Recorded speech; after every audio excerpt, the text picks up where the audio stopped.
Welcome to the HCI family of podcasts. We're your source for personal, professional, and organizational growth and development. We share our own original research, explore industry trends, and interview executives and thought leaders from across the globe. Join us for practitioner-oriented content around all things leadership, HR, talent management, organizational development, and change management. Maximize your personal and organizational potential with the HCI family of podcasts.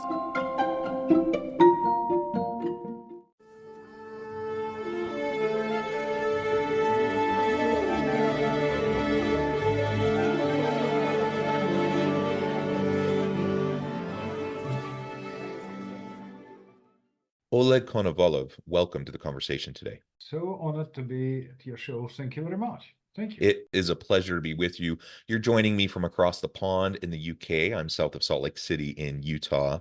And today we're going to be talking about Oleg's recent book, The Fisherman's Path to Leadership. We were just talking in the pre-interview, about fishing a little bit. That's something I've done on occasion, but I'm not really a fisherman. I don't really do that as a pastime too much. So I'm really excited to learn about some of the insights that Oleg has in relation to leadership, because that's my jam. That's something that I love to talk about all day long. Oleg, as we get started, I just want to share your bio with everybody. Oleg Konovalov is a global thought leader, author, business educator, consultant, and C-suite coach. Konovalov has been named one of the top 8 global experts in leadership and shortlisted for the Distinguished Award in Leadership by Thinkers 50. He's on Global Guru's top 30 in leadership, is the #1 global leading coach with Marshall Goldsmith Thinkers 50 Award, and has been named one of the global 100 inspirational leaders in 2022, along with Bill Gates, Elon Musk, Jeff Bezos, and Oprah Winfrey. Having been named the Da Vinci of visionary leadership by many leading authorities of our time, he is considered the #1 person in the world in the field of vision and visionary leadership. And as I mentioned, he is the author of The Fisherman's Path to Leadership, which we're going to be talking about today, and also a book called The Vision Code, Leaderology, and many other books. It's a pleasure to be with you, Oleg. Anything else you would like to highlight by way of your background or personal context before we dive on it? We're expecting too much to have, expecting too much from AI, that AI will bring us solutions. No, it's about us exploring those solutions and creating them. And as you said, we're talking, sitting on different sides of the pond. No, it's what about connects us. Yeah. Books, passions, the same thoughts. It's all about this. What we could do to be better tomorrow. Yes, absolutely. What we can do to be better tomorrow. Well said. All right. As we get started, I always like to ask authors, really what's the impetus behind these books? Because books are labors of love. It takes a lot of time and energy. It takes some grit and fortitude to get through and push through the ups and downs related to getting your thoughts out on the page and writing a book. So what is it about The Fisherman's Path to Leadership that you felt was so essential and important? Why this book? Why now? Leadership is not much about how to do. Leadership is very much how to be. It's all about mindset. And you can't teach true leadership by the books. And it's about what we learn through our experiences. We'll have hundreds, thousands of experiences throughout our life. But whether we're paying attention to those lessons that we drain from those experiences, and we're becoming the best version of ourselves, or we tend to repeat the same things again and again. We can't learn from AI. AI only reflects what we know, what information we will download into it, Right. and we'll get it condensed, right? But we're still part of a nature. We're still biological creatures. We still learn from nature, and it reveals our true self. Who am I? Where I am? What am I a part of that nature, or am just like a nasty visitor? It's the same with people. You are learning with every interaction. You're learning with every joint action with people. You're learning from every event. And if you're good at it, you're becoming the best version of yourself. It's about how to be. And well, my life wasn't very smooth. I got different experiences, and of course, it was important to train those lessons through real stories of facing a force 11 storm in the North Atlantic or falling through the ice in Arctic. It's all about what I have learned in real way that is shareable. Another thing is we're all taught to be smart. We're learning from books, learning from facts, or from the news on TV. Smartness is not shareable. Whenever you interact with nature, you are learning how to be wiser. You're becoming wiser. And wisdom is shareable. So it was more about how to help people to become the best version of themselves, how to be better and be wiser. Yeah, yeah, I really like that. And leadership as a mindset, I completely agree. I think there are some very specific types of leadership related skills that people can develop, but it all comes back to that foundational mindset shift that I think a lot of people have to go through in order to move into developing their full potential as a leader. And sometimes we talk about the distinction between management and leadership, for example. Being a good manager doesn't necessarily mean you're a good leader. And just because you're a good technical expert or you have, you know, competencies and expertise within your field doesn't mean you're going to be a good leader. And so shifting the mindset, adjusting how you frame your interactions with other people is really key to good leadership, in my opinion. And that's really what this book is all about. So let's dive on in and share with us the framework and the premise behind connecting fishing with leadership, the fisherman's path to leadership. First of all, it begins with a simple understanding. In fishing and in leadership, it's a very important aspect. You must be comfortable being uncomfortable. We're all looking for some kind of a comfort. I will do the same job. I will put the same effort, but I'm still expecting that much greater result. It doesn't work. It's all about being uncomfortable. And then you would grow. We're not growing in the comfort zone. We're growing Mm-hmm. in the zone which is beyond us. It's about asking questions beyond convenience. And you can't talk to a fish and ask, hey, would you take today? What kind of a fly? More or less, you're posing all those questions to yourself. What can I do better? How I should approach things in a different way? And therefore, it's all about how to tell you how to be successful interacting with nature. But immediately it turns you in a way how I could be successful when I'm leading people. It's about being part of nature or being part of people. It's all about being part of them and creating a value and not just taking. Leadership is very much about give to give. It's not about Mm-hmm. grab to run and run. The same with nature. Nature is not a resource, it's a source. And therefore, we're learning, as soon as we enrich ourselves. I have learned a great thing, whether in fishing or in leadership. It comes with a simple statement.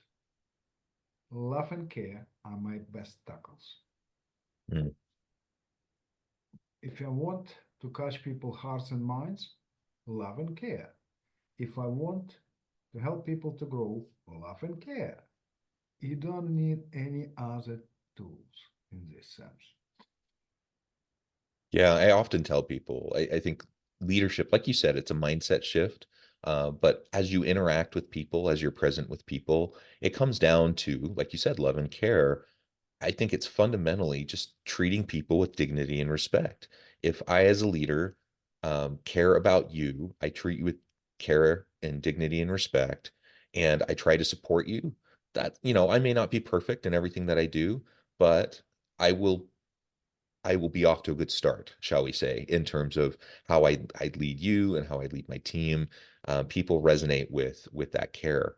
One of the questions I had, I'm not sure this is even part of what your book is at all, but and I don't mean to make this a religious thing, but when I first read your title, The Fisherman's Path to Leadership, I immediately thought of the Christ figure who often is portrayed, as the fisherman in within the realm of servant leadership is often kind of held up as that example. I'm wondering if there's any of that connection to your book, or if that just happens to be a coincidence with Fisherman.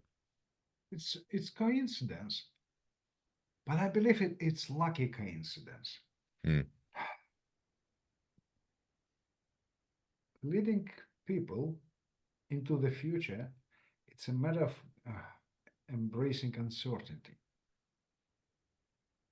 You're leading people to the future, which for many is, I'm creating a solution that would make, as a leader, that would make that future certain. You're walking people on a water because we have no information, no knowledge about the future. You're literally walking people on the water, mm, right? Another thing is, you must believe into something greater than yourself. I'm not a judge to tell you, okay, you must believe in God or whatever, in universe, doesn't matter. You must believe in something which is greater than yourself. Otherwise, you're not a leader. You are feeding your ego. yeah, I want yeah. to be big. And to Think, your point, for those who are religious or uh, partake in more spiritual traditions, that's wonderful. But what you're suggesting, in my mind, really doesn't have to be tied to that. But it's also just recognizing our connectedness to each other. Um, like you said, maybe it's the spiritual connection to the universe, to nature, whatever. Maybe it's simply the fact that we recognize how we're social animals, how we're interdependent with each other, and how we're all intimately connected with each other. That in and of itself is more of a transcendent kind of purpose than it just being about me. brilliant, brilliant, because you are greatly said, transcending, because we are not, our connectedness is not defined by time we spend together. It's Hmm. defined by how much energy we exchange together. And therefore, we are connected. When you get to a nature or when you work with people, it's all about energy that we create or exchange, and so we Hmm. create together as a result that drives us to some kind of a result, an outcome together. It's all about this. Yeah, so And that connectedness, that togetherness, that seeing and being with the people that we're around presently in the moment, I think all of that is a huge piece of what leadership is all about. And again, as I'm not an avid fisher, uh, I'm not someone who avidly fishes, and so I can't speak to that experience that much. But what I have experienced and what I see others experiencing, and as I've heard it described to me, that you do feel the sense of connection as you're fishing. You feel a sense of connection with the water. You feel a sense of connection with the fish, with nature at large. And it's kind of this symbiotic kind of connection and relationship. Um, that, in my mind, is something that we definitely want to see and should see in how we interact with our people on our teams at work, or any other context, I suppose, where we may be talking about leadership. exactly, because think, it's not about being there. It's about being part of it. What does it mean? Spectators read only strong signals. What is seen on a screen or what is shown to you by people or what nature shows you exactly now, like rain or wind or sunshine. Spectators read only strong signals. Those who are part of nature, part of people, they see weak signals. They become wiser, and therefore they're able to read the true reality Mm, and get those dots connected and come up with solutions. Because what we see now wouldn't be relevant within an hour or two. yeah. It's very simple. It's about being true with people, and therefore you are much more efficient in producing value for people because you know what to offer. You Yeah. can. It's it's not connectness. We're not about to rub shoulders. Oh, I'm a friend with this guy, or we know each other, or whatever. We're connected on social media. No, it's about being truly connected and understand what kind of a value I could offer. Yeah. I know in the book you also talk about some of the common characteristics or traits that are present in both leaders and fishermen alike. Also, you cover a range of topics: vision, doubt, preparation, positivity. Maybe take a little bit of time and walk us through first some of those traits that you see as being common across leaders and fishermen, and then we can get into some of those other areas: vision, doubt, preparation, and positivity. I have a fancy analogy. John, think for a moment. Taxi driver and a Formula One pilot, they both have the same license, driving license, Mm, but the outcome is different. And the same, we could say, what's the difference, or what is common between a fisherman and a leader, and I wouldn't say the rest, but from a common. Being a leader, being a great fisherman, is still about a category of Formula One pilot because it demands learning every every time you're at nature or every time you're with people. It demands a lot of deep thinking. Little thought, nothing caught. mm, And on average, these days, unfortunately, we tend to keep one thought for only about 10 seconds. mm. Can you be a great leader if you're thinking about something for 10 seconds only? No chance. You're just a taxi driver. But if you're a great leader, you must think deep. And that reveals that great fishermen, great leaders, they're not jumping a gun. They're thinking deep before open a mouth or do something. They're not about this. And of course, it's about patience, it's about persistence, it's about being great in observing the things. It's about being mindful. It's very much about this. As I said, little thought, nothing caught. Whatever happens, you can't use old tricks all the time. It wouldn't work. You must use different approaches all the time because the weather is changing, environment is changing. You don't have those answers. The fish doesn't swim in the water with a sign, I'm taking that fly today. People also, they're not showing what they really want, and Mhm. often they don't know what they really want. Therefore, you must really be mindful what you want to offer, how to get with people. So, learning is still back to learning because you're always learning. It doesn't mean that whatever you've been successful catching salmon, for instance, in Arctic 10 years ago, the fish will react exactly the same way today. No, every season is different. Every day is different. And therefore, you must learn all the time. It's like in leadership. You can't lead people with the same old approaches. You must be very creative. You must learn what works best. You must learn what you could do better. Yeah, and to your point, context matters a lot. So like with fishing, I would imagine, depending on what you're fishing, depending on where you're fishing, what time of year you're fishing, there's a lot of different factors that create the context in which you're trying to do your task, right? And the same thing applies in the workplace. Different organizations, different divisions or units within that organization, different teams and dynamics, different team makeups, even individuals have their own salient motivators, and they have their own stuff going on in life that is influencing how they're interacting with everyone around them.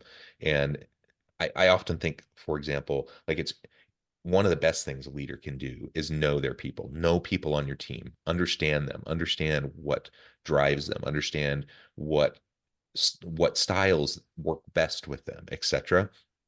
But one of the traps I think that some fall into, many leaders don't do that at all anyways. There's no like real connection with their people. They don't really know or understand their people.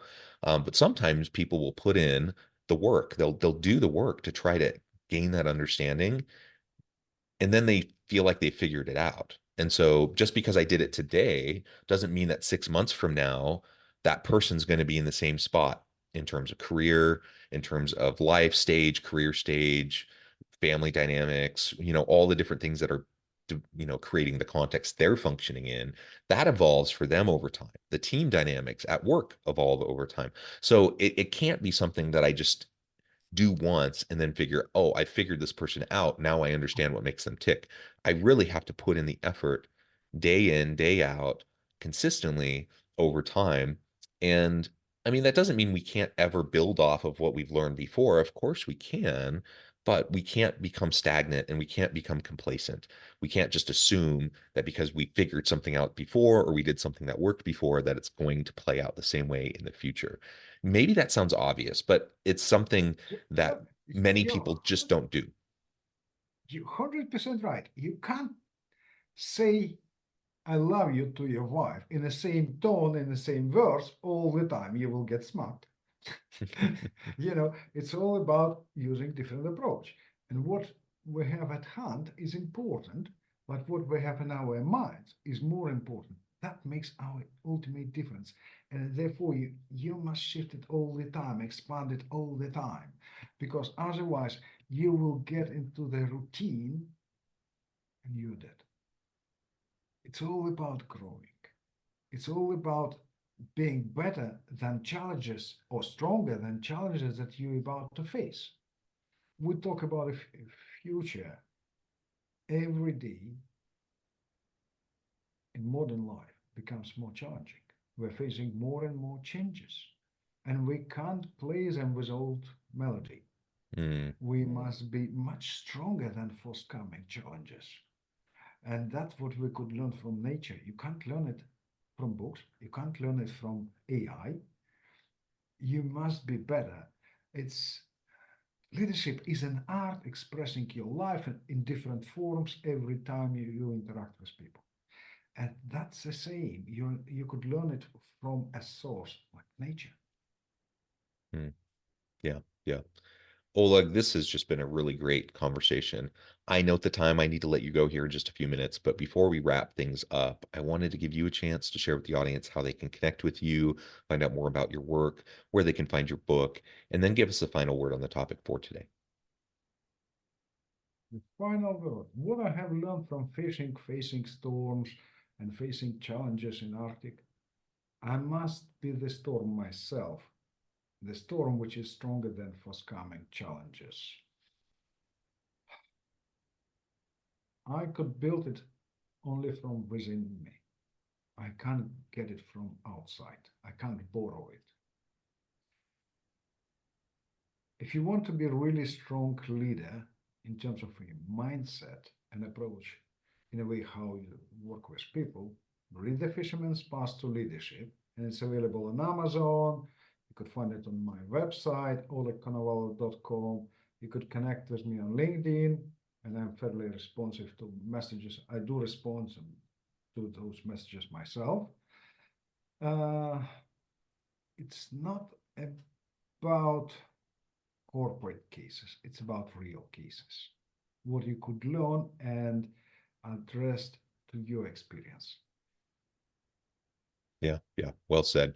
Oleg, thank you so much. It's been a real pleasure. I encourage the audience to reach out, get connected, find out more about what Oleg can do for you. Check out the book.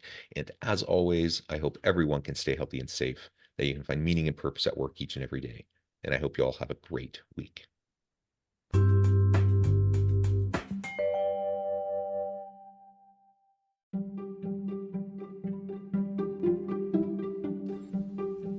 Thanks for joining us for this episode of the podcast.